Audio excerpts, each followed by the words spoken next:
Assalamualaikum warahmatullahi wabarakatuh. Pak Dedi selaku Gubernur Jawa Barat. Perkenalkan, saya Randi Dwi Bastian. Beberapa kebijakan Bapak saya sangat setuju, Pak.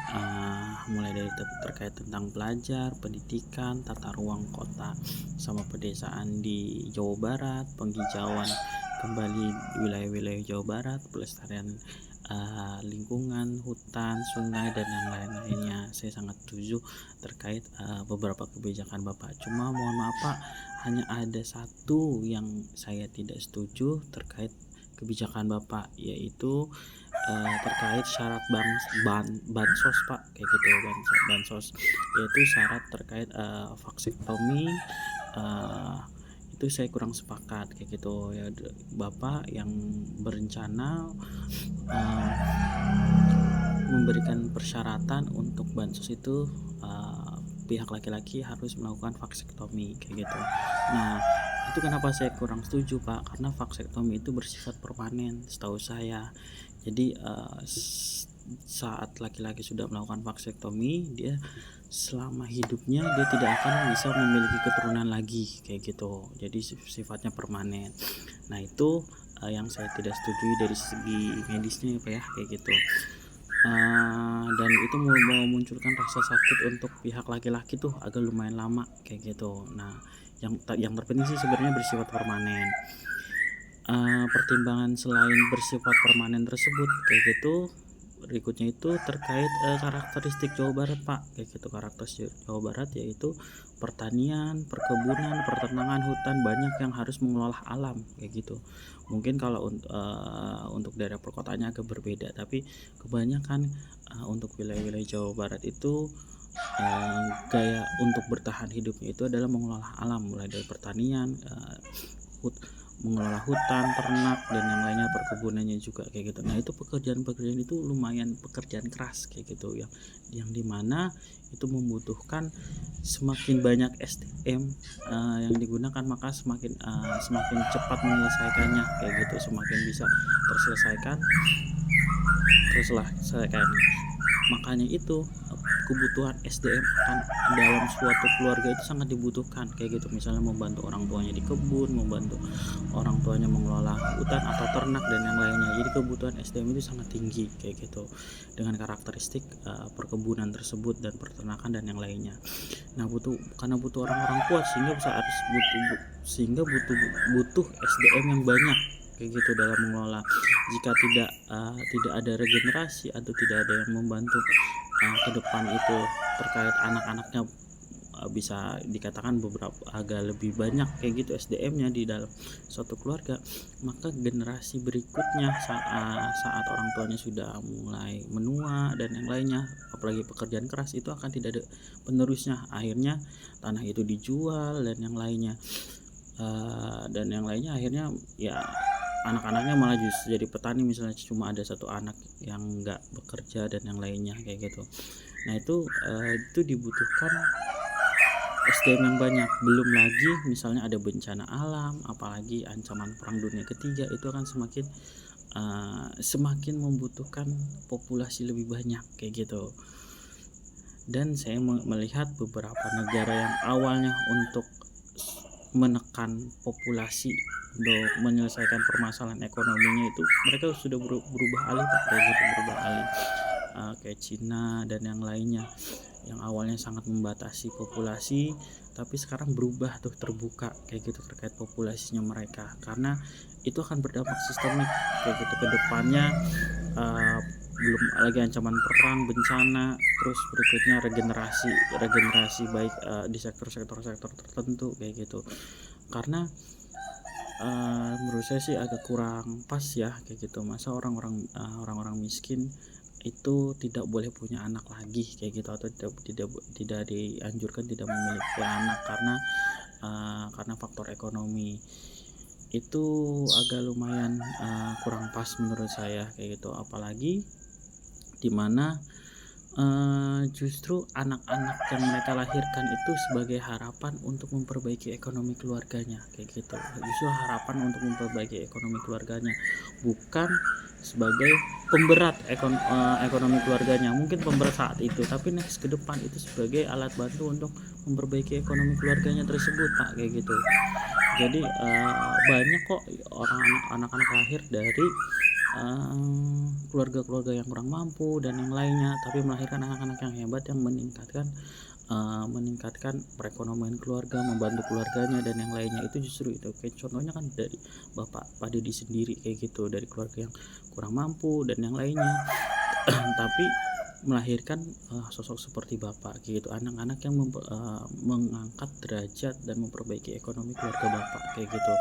Nah, itu justru itu harapan orang-orang tua yang miskin tersebut, yang kurang mampu tersebut kayak gitu. Harapannya anak-anak tersebut ya yang mengangkat derajat keluarga. Nah, itu sebenarnya yang saya kurang setuju. Dan plus karakteristik wilayahnya memang membutuhkan SDM besar kayak gitu. Terus mungkin saya memberikan solusi ya daripada memberikan vaksektomi ya, yaitu bersifat permanen. Orang tua tersebut, terutama sosok seorang laki-laki tersebut, tidak bisa memiliki anak lagi ke depannya jika sudah melakukan. Saya lebih memberikan solusi, yaitu persyaratan pernikahan itu perketat lagi kayak gitu. Persyaratan pernikahan, menurut saya persyaratan pernikahan saat ini itu masih terlalu muda kayak gitu, terutama dari segi umur.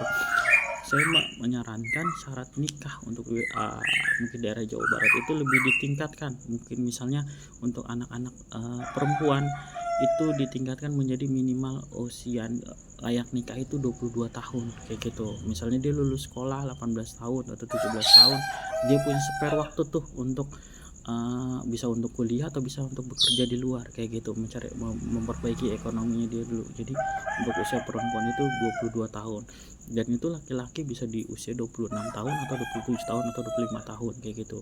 Dia punya spare waktu untuk bekerja dulu atau belajar bagaimana mendapatkan uang atau mengais rezeki dulu kayak gitu, bagaimana dia harus belajar dulu bagaimana mendapatkan uang atau memperbaiki ekonomi kayak gitu.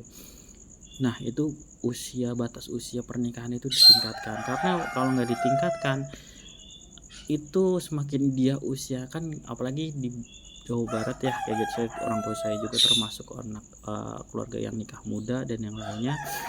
Semakin dia usianya nikah muda, maka keluarga tersebut untuk bereproduksinya itu makin tinggi kayak gitu, makin banyak potensi memiliki anaknya itu semakin tinggi, karena berhubungan tersebut dimulai dari usia muda kayak gitu, dari keluarga muda kayak gitu. Nah, itu semakin banyak, tapi semakin ditingkatkan terkait syarat nikahnya tersebut, maka jarak antar untuk mendapatkan anak sampai menopause itu lebih dipersingkat kayak gitu.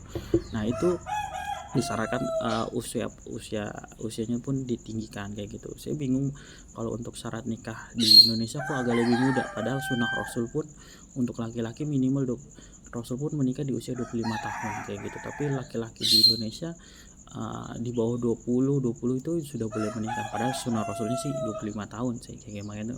Makanya itu kayaknya lebih baik ditinggikan kayak gitu. Dan berikutnya, selain usianya ditinggikan kayak gitu, syarat menikah berikutnya itu, syarat wajibnya itu harus melampirkan surat keterangan bekerja atau berpenghasilan untuk laki-laki, minimal untuk laki-laki kayak gitu.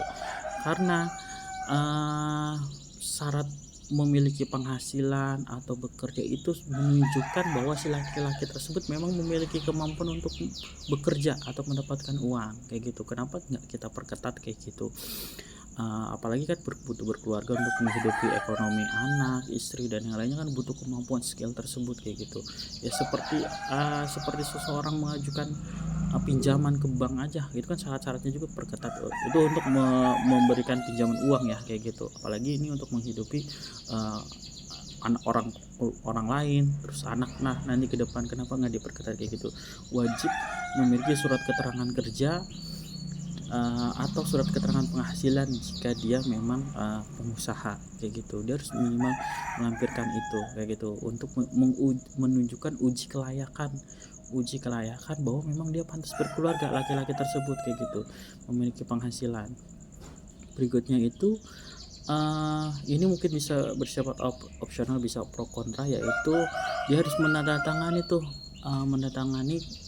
persetujuan dia akan menabung untuk tabungan masa depan anak kayak gitu, tabungan masa depan anak. Jadi setiap keluarga di Jawa Barat, saya menyarankan itu harus punya tabungan untuk anak kayak gitu, untuk orang-orang yang mau menikah dan berkeluarga harus buka tabungan untuk anak, yaitu misalnya satu anak 25.000 per bulan, dia harus menabung terus kayak gitu untuk tabungan masa depan anaknya.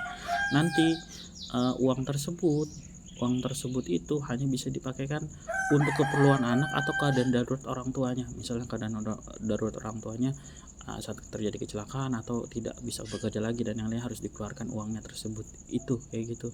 Kalau pandangan saya lebih memperketat syarat pernikahan dibandingkan melakukan vaksektomi kayak gitu. Itu sih Pak Dedi yang bisa saya sampaikan. Sebelumnya mohon maaf. Terima kasih. Wassalamualaikum warahmatullahi wabarakatuh.